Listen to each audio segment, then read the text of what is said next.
Muito bom, Kennedy.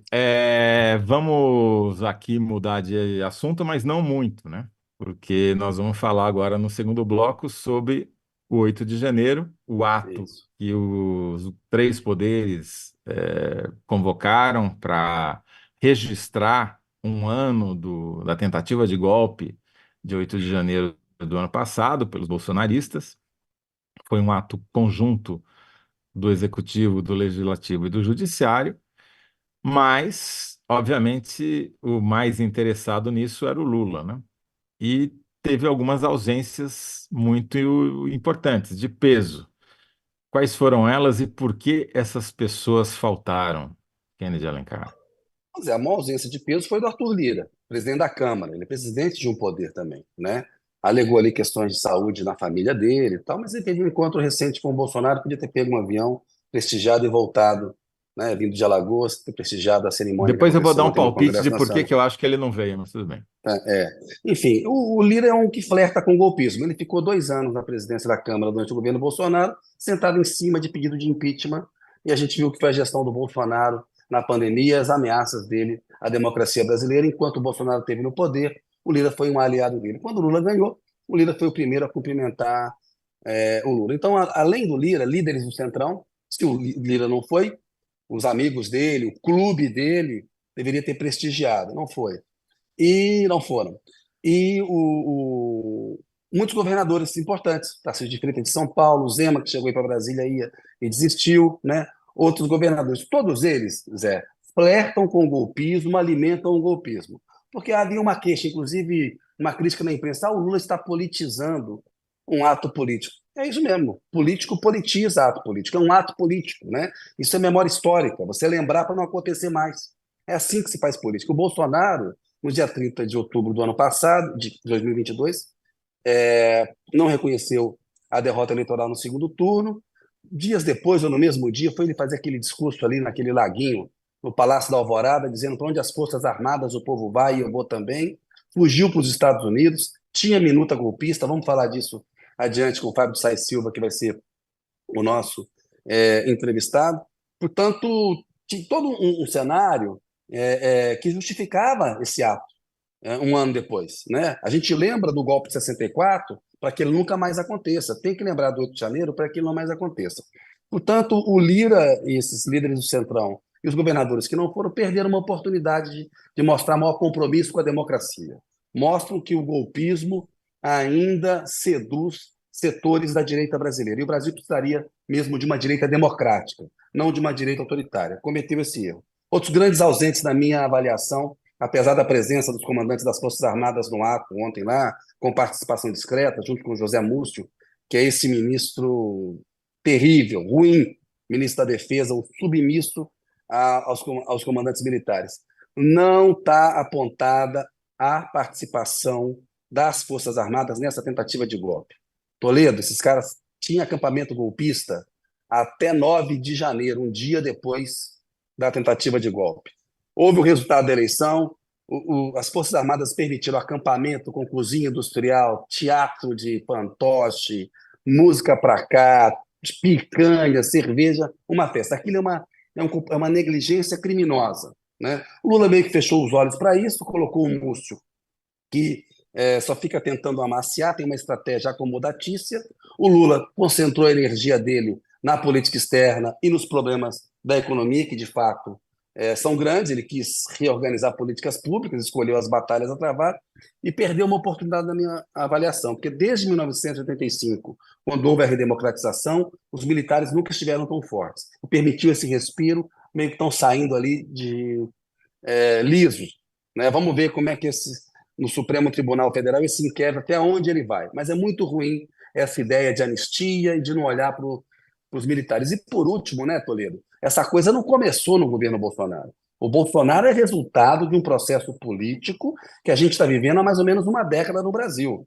Né? Teve impeachment sem crime de responsabilidade, golpe parlamentar avalizado pelo Supremo.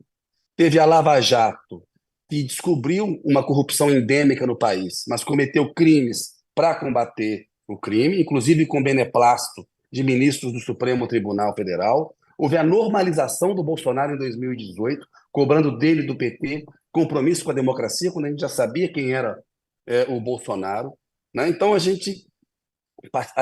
dito jornalismo profissional fez vista grossa muitas vezes para o bolsonarismo em nome do uma suposta isenção, né? Essa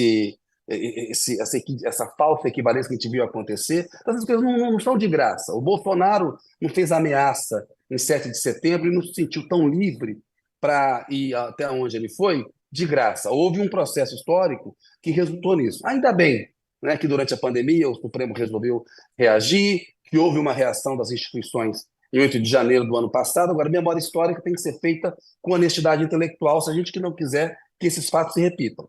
Porque a redemocratização veio em 1985. A gente acabou com uma ditadura de 21 anos, que tinha começado em 64. Ela tem agora, aí vai completar 39 anos agora de redemocratização no Brasil. É o período mais longo democrático que nós temos na história do Brasil, né? Se a gente levar em conta a história do país, porque antes era um colônia de Portugal, tem o período republicano, a gente não vou ficar dando aula de história aqui, é o período mais longo que tem. Quase perdemos a nossa democracia. Então, assim, é muito grave o que aconteceu. Eu acho assim, a atuação do Múcio é um negócio abaixo da crítica, inclusive contradizendo a versão, né, e a opinião do presidente da República e a versão histórica oficial. Esse papo de que foi um piquenique, de que tinha inconsequentes ali, jovens, velhos, inconsequentes. Se fosse advogado de defesa do Bolsonaro, chamava o Zé Múcio para dar um depoimento lá no Supremo Tribunal Federal a favor dele. Pegava as entrevistas do Múcio e juntava no processo de defesa que o Bolsonaro vai ter que responder. Outra coisa que ficou clara ontem nos discursos, né, Zé? O Alexandre de Moraes e o Lula deixaram bem claro, né? Não tem anistia.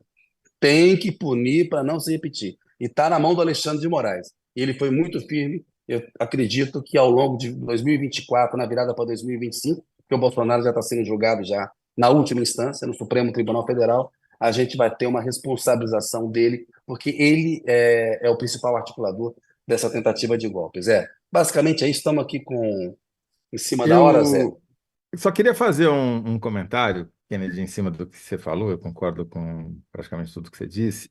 O que eu Sobre o Arthur Lira, eu suspeito que a não presença dele no ato tenha talvez a ver com o afundamento da lancha dele lá em Alagoas, né? A lancha dele afundou enquanto estava fazendo manutenção. Talvez ele estivesse preocupado com o destino da sua embarcação.